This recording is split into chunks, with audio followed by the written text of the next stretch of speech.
Okay అండి, thank you. బాగుంది.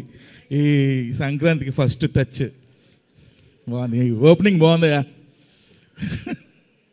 వచ్చిన మీడియా అతిరథ మహారథులకి అందరికీ కూడా, అలాగే ఇక్కడికి వచ్చిన ప్రేక్షక దేవుళ్ళకి, టీవీల్లో చూస్తున్న అతిరథ ప్రేక్షక దేవుళ్ళకి అందరికీ కూడా, నా కుటుంబ సభ్యులకి అందరికీ కూడా సంక్రాంతి శుభాకాంక్షలు. బాగుంది కదా ఓపెనింగ్. సో మజాక ఇక్కడ ఉన్న వాళ్ళందరూ విన్న తర్వాత నేను నా కథ, ఎందుకంటే ఒక్కొక్క అడుగు ఎక్కుతూ లాస్ట్గా నా దగ్గరకు వచ్చింది. లైట్గా లైన్ నాకు ముందే తెలుసు. ప్రసన్న గారు ఎప్పుడో ఒక 5 years బ్యాకే లైన్గా తెలుసు, కానీ డీటెయిలింగ్ తెలియదు. అప్పుడు లైన్గా నచ్చింది, తర్వాత డీటెయిలింగ్గా మళ్ళీ విన్నాను, నాకు బాగా నచ్చేసింది మజాక. సో అందరూ కూడా టీజర్ లెవెల్లో మాట్లాడమంటున్నారు. నేను కూడా అదే పరిస్థితిలో ఉన్నాను, ఎందుకంటే నిద్ర విపరీతంగా వచ్చేస్తుంది. డే నైట్ షూటింగ్లు కొడుతున్నా, సో అసలు ఓపిక కూడా లేదు.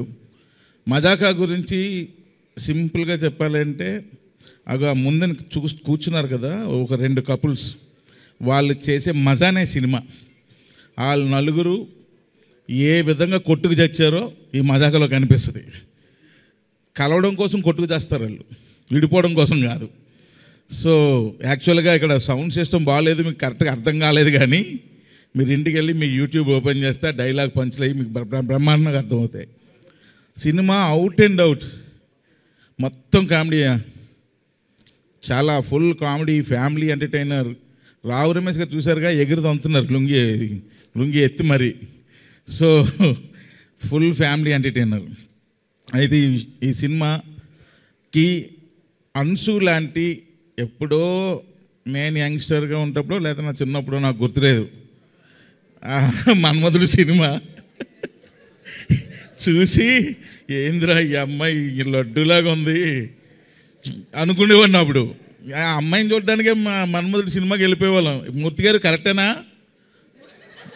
మూర్తి గారు, ఈ అమ్మాయి అనకాపిల్లో మనం అమ్మాయిని చూడడానికే ఓ రేంజ్లో ఉండేది బాబు. మీకు తెలియకపోతే ఒకసారి పెట్టి చూడండి, నెక్స్ట్ లెవెలే.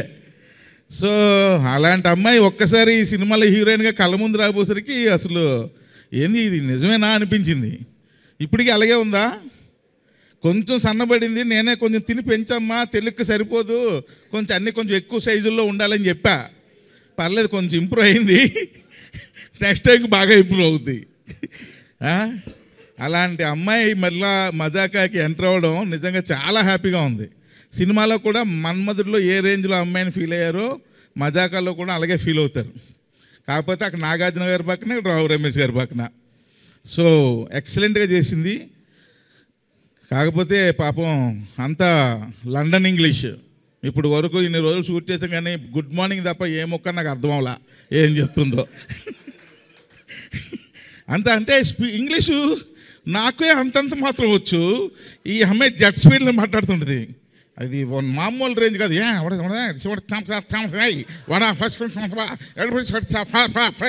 అంటుంది. ఏంట్రా ఏం చెప్పింది ఈ అమ్మాయికి? సీన్ ఏం చెప్పాలి? ప్రసన్న గారు డైలాగ్ చెప్పండి చాలు, నా పని నేను చేసుకుంటాను. అలాగే పని చేసాం. అంత సూపర్ ఇంగ్లీషు, కానీ ఎరక్కొట్టింది. ఆ తర్వాత మా సెకండ్ హీరోయిన్ పేరు వాటరమ్మా, పేరు రీతు వర్మ, కరెక్ట్ కదా? ఎస్, రీతు వర్మ.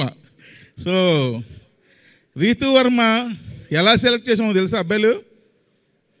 ఈ అమ్మాయి ఎలాగ ఉండాలండి అన్నారు ఎవరు, రాజదండ. కొత్త గోప్ పగిలిపెట్టేట్టు ఉండాలండి, అలా ఇలా చూస్తే ఏదిరా ఇదే కొట్టేటట్టు ఉంది కదరా అన్నట్టు ఉండాలండి అని అనుకొని అప్పుడు అమ్మాయిని సెలెక్ట్ చేసాం. అంతేనా? ఏదో చెప్పు, అంతే, కరెక్టే. సో నిజంగానే ఈ అమ్మాయి పేరు, నేను జోక్ చేయట్లేదు, నిజంగా ఆ పిల్ల పేరు నాకు గుర్తురాదు కరెక్టే కదా? కరెక్ట్. అందుకే కారణం సార్. So excellent. కానీ ఇద్దరు చూడండి తాటి చెట్లలాగా ఎంత పొడవున్నారు హీరోయిన్లు ఇద్దరును. ఎందుకు సెలెక్ట్ చేసాం? వాళ్ళిద్దరికన్నా పొడవుకున్నాడు మా హీరో సందీప్ కిషన్. సో సందీప్ గారు ఎన్నోసార్లు సందీప్ గారు నేను సినిమా చేద్దాం ఎప్పటి నుంచో మేము వయసుకు వచ్చాం సినిమా అప్పటి నుంచి. ఆ తర్వాత అలాగ భగవంతుడి దయ వల్ల ఒక్కొక్కటి స్టెప్ బై స్టెప్ వెతుక్కుంటూ వెళ్ళిన తర్వాత మరలా ఈ సినిమా సందీప్ గారు అడిగిన ఒక్క క్షణం కూడా ఆలోచించలా. ఎందుకంటే పాపం ఎన్ని సంవత్సరాల కళ అయింది ఈ సినిమా చేయాలని. సో ఈ టైంలో నేను నో చెప్పడం కరెక్ట్ కాదనిపించింది. నేను ఒక గుడికి వెళ్తుంటే రావు రమేష్ గారిది ఒక సింగిల్ పోస్టర్ పడింది. ఒక సోషల్ మీడియాలో చూసా, రమేష్ గారు హీరో అయిపోయారు సార్ అన్న. అప్పటికి ఇంకా ఈ సినిమా గురించి ఆయనకు తెలియదు. అంటే సినిమా గురించి తెలుసు, నేను చేస్తానని తెలీదు. అవునా సార్ అంటే, అవును సార్ హీరో అయిపోయారు, మనం సినిమా చేస్తున్నాం సార్. ఆ గుడి దగ్గర నుండి ఫోన్ చేశా. చాలా హ్యాపీగా ఫీల్ అయిపోయారు. సో ఎనీహౌ ఈ మజాకా సినిమా నిజంగా ప్రసన్న గారు ఇందాలు చెప్పినట్టు అదే దాని అంతటా అదే వెళ్ళి అందరినీ పిక్ చేసుకుంది. రమేష్ ఇట్రా అమ్మా, లండన్లో ఏం చెప్తాను ఇట్రా, నువ్వేంది ఏంది నీ గోలేంది ఇట్రా అని చెప్పి సందీప్ గారిని అందరినీ ఒక్కొక్కరిని పిక్ చేసుకొని అది మజాక లాస్ట్ అండ్ ఫైనల్గా ఎక్కడరా నా కొడక అని చెప్పి నన్ను ఒక్కడిదాన్ని గేమ్లోకి తీసుకొచ్చింది. సో ఎందుకంటే అందరికన్నా మజాకా ప్రాజెక్ట్లోకి లాస్ట్ వచ్చింది నేనే. సో అలా ఈ సినిమా స్టార్ట్ అయింది. తమ్ముళ్ళు చెప్తున్నా, ఏమి ఎగురుతాయి? సీట్లు ఎగురుతాయి. సీట్లు కాదు, ఆ గేట్లు పగులుతాయేమో అని డౌట్ ఈ సినిమా రేపు రిలీజ్ అయిన తర్వాత. అంత కామెడీ ఉంటుంది సినిమాలో, ఎక్సలెంట్గా ఉంటుంది. ఎవ్రీ సీను ప్రసన్న గారు ఎరక్కొచ్చారు, డైలాగులు ఒక రేంజ్లో రాసేసారు ఆయన. సో ప్రతి సీను అది ఇదని లేదు. అలాగే ఎమోషనల్ సీన్స్ కూడా రావు రమేష్ గారు, అంశు గారు ఒక సీన్లో యాక్ట్ చేశారు. అలాగే రావు రమేష్ గారు, మా పేరు మర్చిపోయాను, ఏం పేరమ్మా, కొంచెం రీతు గారు అసలు ఎక్సలెంట్గా యాక్ట్ చేశారు. అలాగే మదర్ సెంటిమెంట్లో మా హీరో ఫైట్ ఉంటుంది, ఫైట్లో ఏడుపు వస్తుంది, అలా చేశాడు, ఎక్సలెంట్గా చేశాడు మా హీరో. సో కాబట్టి పర్ఫార్మెన్స్లో ఎవరికెవరు తగ్గలేదు మూర్తి గారు. నన్ను ఇన్వాల్వ్ చేయొద్దు త్రినాథరావు గారు. ఏంటి మూర్తి గారు, నన్ను ఇన్వాల్వ్ చేయొద్దు రావు గారు అంటున్నారు ఆయన. మూర్తి గారు ఎవరినైనా మర్చిపోవచ్చు కానీ మిమ్మల్ని మర్చిపోకూడదు, ఎందుకంటే మీరు నేను ఒకే ఊరోళ్ళం. సో కాబట్టి సినిమా ఫుల్ ఫ్యామిలీ ఎంటర్టైనర్. అలాగే మన నిజార్